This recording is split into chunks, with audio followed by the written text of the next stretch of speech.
Здравейте, здравейте, прекрасни души!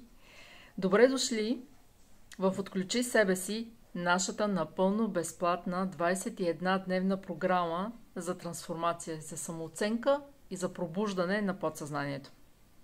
Радвам се, че сте тук, че ми гласувахте това доверие и че сме заедно в това трансформиращо пътешествие, защото знаете, че това не е дестинация. Това е път, който ние вървим цял един живот. И аз в момента имам удоволствието отново да го вървя заедно с вас. Така че, добре сте дошли отново, за мен е удоволствие и чест. Днес ще поставим най-важната основа. Най-важната основа в нашето пътешествие. И това е намерението. Преди всичко е много важно да знаем нашата цел, когато тръгваме на пътешествие. И за това молбата ми към вас за днешния първи ден, това е вие да се снабдите с една тетрадка. Една тетрадка, която може да озаглавите Отключи себе си, съответно да сложите и дата и да си я водите ден по ден, където ще впишете и задачите, които ще получавате от мен всеки ден, ще следите вашия прогрес и напредък и съответно ще имате в последствие и писмена следа за пътя, който сте извървели. Днес е много важно, както ви казах, да поставим намерение за нашето пътешествие, защото човек, който не знае къде отива, може да попадне навсякъде, но не и там, където е тръгнал. И за тази цел ние трябва да си поставим това намерение, мили приятели. И за целта бих искала да ви помоля, когато го поставяте, това намерение, т.е. да цените себе си и да разгърнете своята самооценка по начина, по който вие заслужавате, молбата ми е да поискате напътствия за това от вашето висше аз или от висшата сила. Помолете я да ви покаже всичко необходимо за тая цел, за да можете вие наистина да видите и да усетите вашата стойност и да разгърнете целия си потенциал. Направете го по един наистина чист и наивен начин. Направете го по един детски начин. Много е важно да поставим това намерение, мили приятели, и наистина молбата ми е да се отнесете абсолютно сериозно и ангажирано към тази програма, защото макар и безплатна, тя наистина ще ви даде много стойност. И положените от вас усилия наистина ще си струват. Така, при поставянето на намерението, защо е толкова важно ние да го поставим това намерение? Защото ако искаме да приемем в живота си нещо ново и прекрасно, ние трябва да му отворим място, мили приятели. А докато отваряме това място, се налага ние да се разделиме с някои непотребни неща. Може би стари убеждения и модели, които вече не ни служат. И ако не осъзнавате вашата стойност, то има неща, които вие са невидими за вас, но те я засенчват. Представете си един чадър, който засенчва наистина вашата стойност. И тя остава невидима и блокирана по някакъв начин за този чадър. И това са точно вашите, може би, остарели убеждения за вас самите, вярвания, неща, които някой ви е накарал да повярвате в тях по някакъв начин, когато вие още не сте могли, може би, да разсъждавате. Защото знаете, че когато сме деца, ние не разсъждаваме, ние приемаме нещата, които ни се сервират отстрани за чиста монета и започваме да живеем по моделите, които гледаме ежедневно. И точно тези неща, които вие сте заучили още като деца и може би сте възприели дори за себе си, въпреки че те не ви служат, те са обаче във вашето поле. Вие не ги осъзнавате, те не са в съзнателния ви мозък. Те обаче са в подсъзнанието ви и са заели това място в това поле, във вашето енергийно поле. И точно това са тези сенки, които засенчват старите модели, старите убеждения, старите, остарелите вярвания, които, както отново ви повтарям, вие не осъзнавате, но по някакъв начин те съществуват и живеят във вашето енергийно поле. И хората естествено ги усещат. Вие, макар и да не ги прокламирате, да не ги изразявате на глас, вие тези неща ги излъчвате.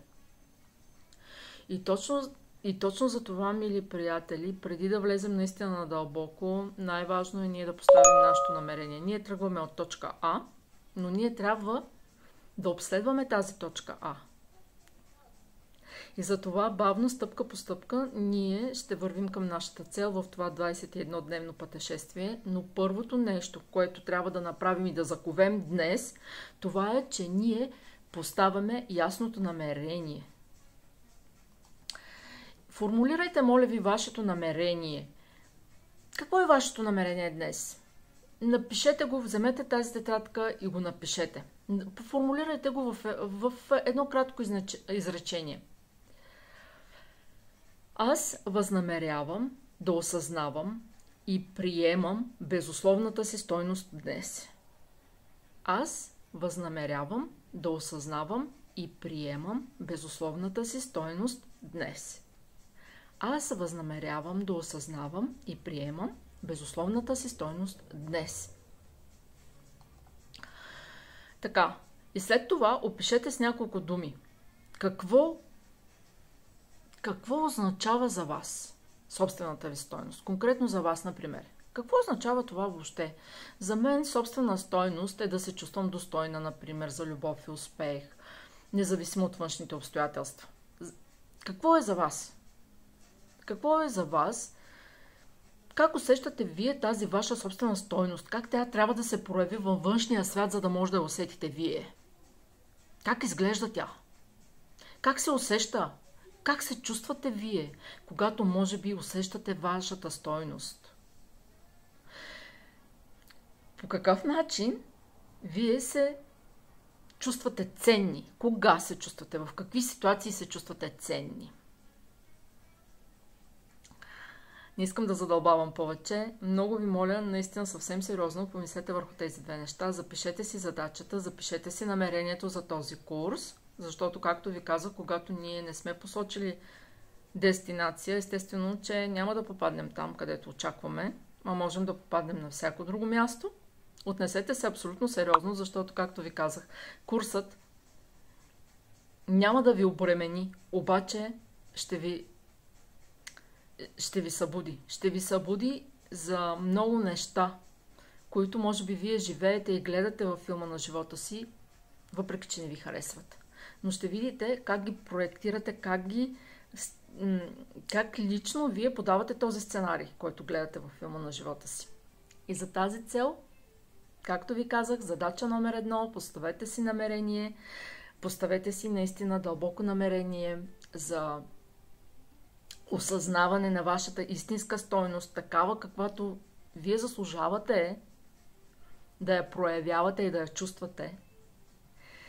И освен това си запишете какво означава собствена стойност за вас.